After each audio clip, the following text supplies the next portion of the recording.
Edward Stevenson with TimelessWealth.net, and this will be technical analysis on Dryships Incorporated, stock symbol DRYS.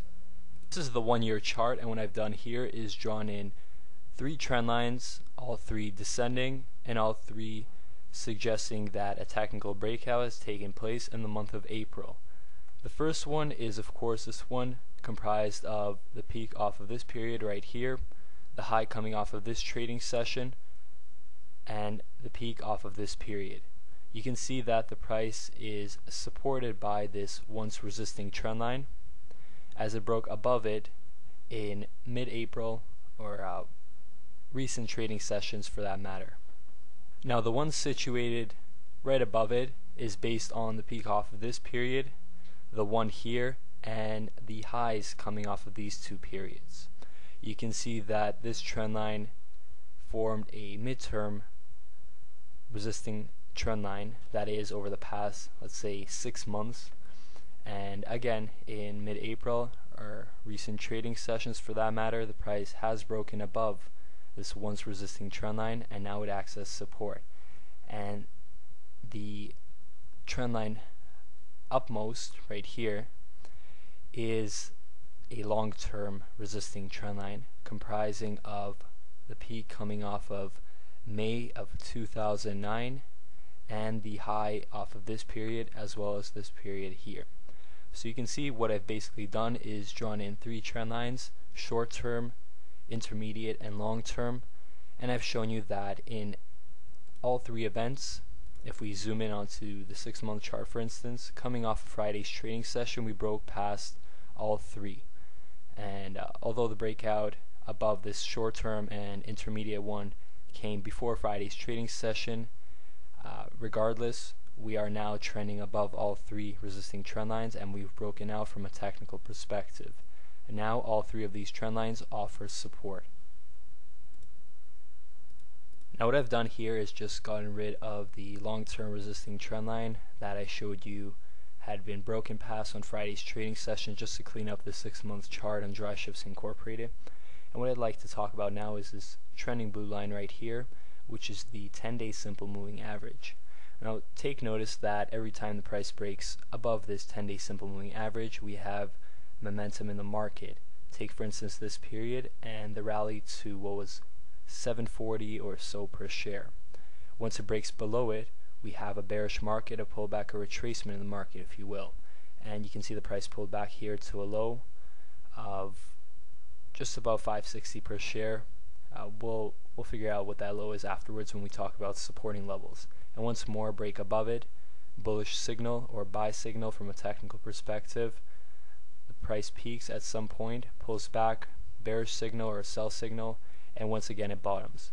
So keep in mind that the 10-day simple moving average is a short-term supporting level, but it also depicts short-term momentum in this market, in every market for that matter.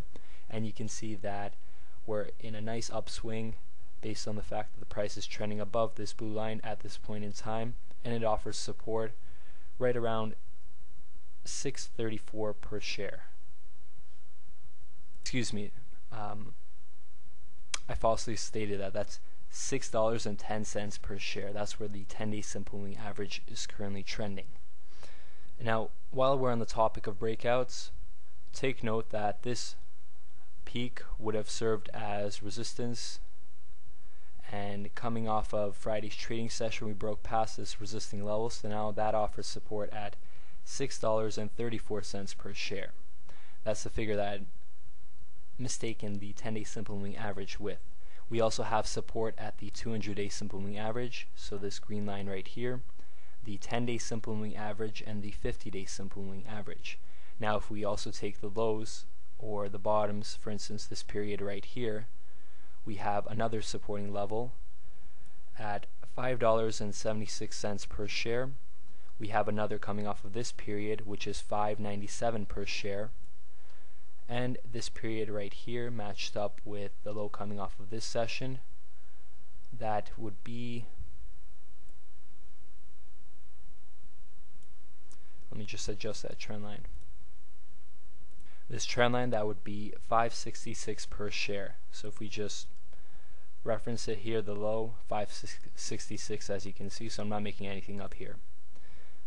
Now on the other end of things, we have resistance, and if we flip back, rather let's stay on the 6-month chart for the time being, we have resistance on this peak, which was $6.95 per share, the peak coming off of this period,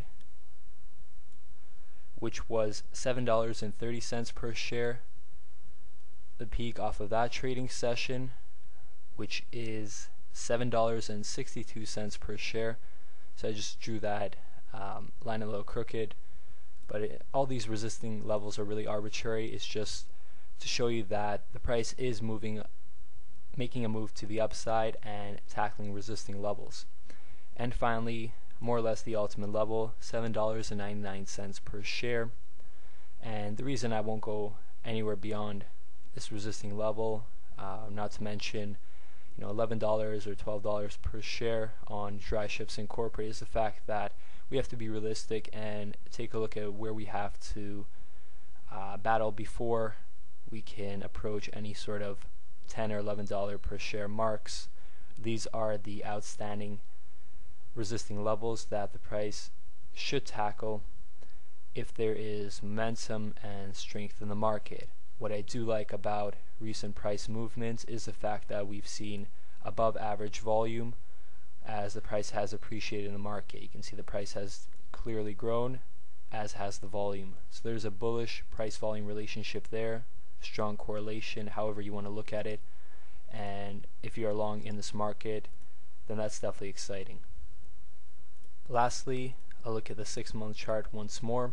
Whether you're long or short, you should be aware of supporting and resisting levels. As the price tackles resisting levels, we should see some momentum, we should see some strength, and longs being encouraged. In the event the price pulls back and breaks below supporting levels, shorts should be encouraged by the fact that there's weakness in the market. If there's above average volume on a breakdown, that is bearish news. If there is above average volume on a break to the upside, that is bullish news. Whatever the event, whatever fundamentals come into play with this market, of course with earnings season approaching next week, if you truly believe in this market, then there is no reason why you shouldn't be picking up shares of it at supporting levels, which is why it's so important to realize where they are if you truly believe in the long-term growth of this company. But whatever your position in this market might be, I wish you the best of luck. And once again, this was Edward Stevenson with TimelessWealth.net. I encourage you to visit my site, TimelessWealth.net, and join my free newsletter for overlooked trading and undervalued investment ideas. Thank you for listening.